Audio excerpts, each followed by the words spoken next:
The LS engine is such an excellent package. Whether you want to do something pretty basic or really complicated, chances are somebody's been there, done that, and maybe even wrote a book about it. Also, they're very abundant, affordable, have lots of cheap bolt-ons, and are extremely easy to package. It kind of makes you wonder, where did we come from? And where are we going?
Today on the Nivlac 57 YouTube channel, we're going to start a new series where we pit father against son, Stude versus Stude, man and machine versus other man and other machine, old versus new. What we're calling this series is the Not LS Shootout. Two dudes, two Studes. In this competition, we're going to pit a Gen 5 LT powered Stude versus a Gen 1 small block Chevy Stude. I will be taking up the helm for the Gen 5 motor, and my dad will be taking up the helm for the Gen 1 motor. As you guys are probably painfully aware, the Turbo LS combo has taken off like wildfire, at least in the US. They're an excellent combo. You can do a whole lot with not a lot of money. In fact, we've done quite a few ourselves and even documented some of them on this channel. But to be frank, I'm a little bit tired of seeing it. So we thought, wouldn't it be cool to do a series where we pit the Turbo LS equivalent of the late 60s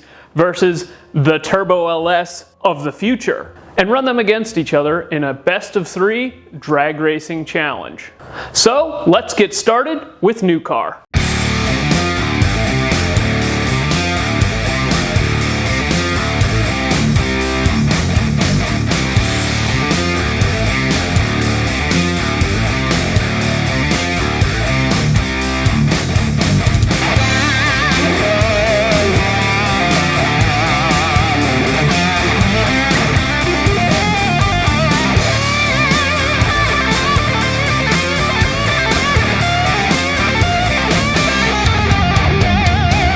As you can see, we're quite a bit further along with new car. You guys have already seen a couple videos on this, so I'm going to go over the progress that we have made up until this point.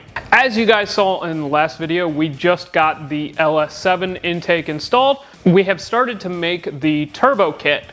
I'm really happy with how it is turning out. I have always wanted to do a combo where you could see the turbo through the grill. As you can see with this combo, we are going directly out of the turbo and into the manifold, meaning there will be no intercooler. In order to provide charge cooling, we will be installing some injectors in the charge tube and be spraying methanol just before the throttle body of the engine. Now, how I want to do this is I want to use a injector bung, kind of like the one I have here, and a Snake Eater genuine Bosch 1400cc injector like you see here. If you guys aren't familiar, Snake Eater now sells genuine Bosch products, and one of their offerings is a 1400cc injector with all stainless internals, and it is 100% methanol safe. This means that you don't have to worry about methanol sitting on the injector and destroying stuff, and in theory you shouldn't have to go through the typical worries of running methanol on a car.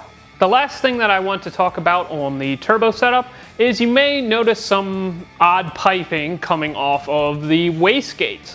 One thing that I'm not really the biggest fan of on an LS is the way that they sound.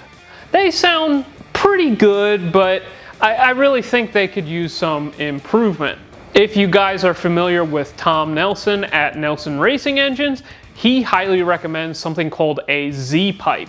Now you may have heard of an H pipe, a X pipe, or a Y pipe. Well, this is the next evolution of those three things. This is what is called a Z pipe. His claim is it makes it sound a lot more like an exotic, and I think that would be nothing but a good thing.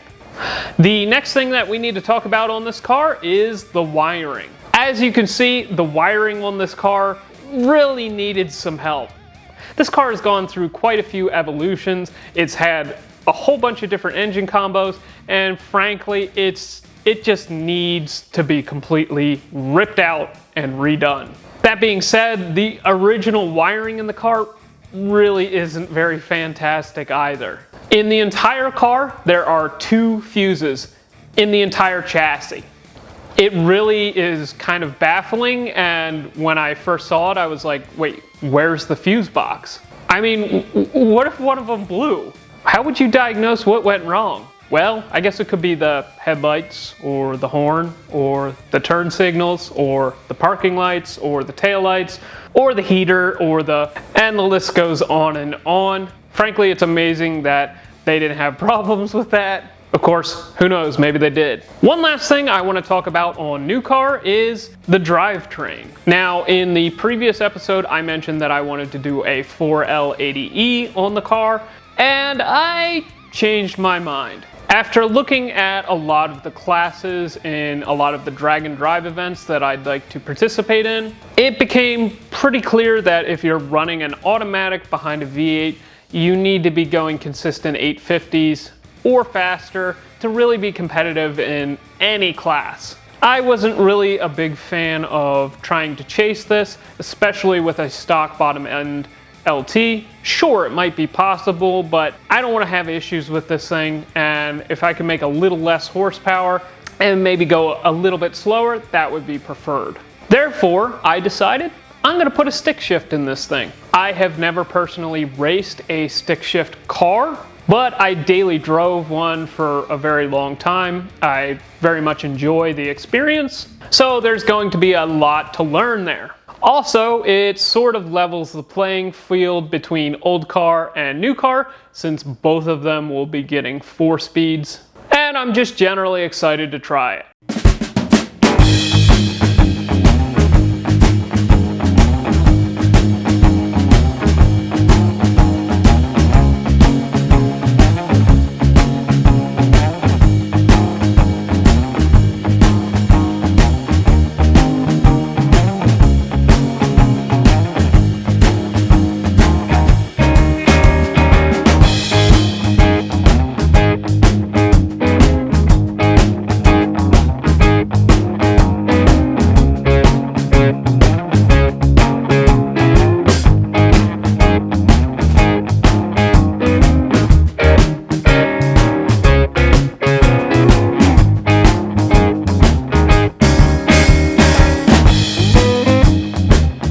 Guys, this is the 49 Studebaker that we just got done pulling out of a barn from Virginia. The first thing that we thought we would do is get it up on the lift and see what this thing looks like underneath.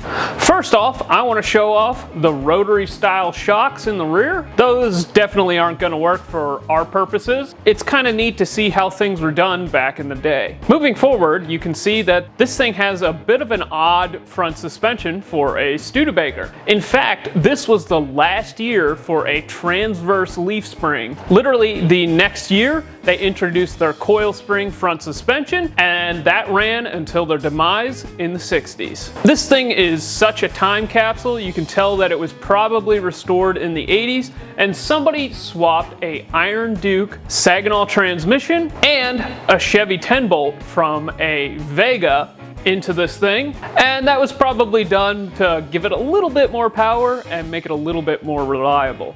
I think most of you can probably guess all of that is coming out because we plan to put what would have been like the Turbo LS of the late 60s or a Gen 1 small block Chevy. For the rear, we will be using a Ford 9-inch, and for the transmission, it will likely be a Super T10 or a Muncie M22 transmission.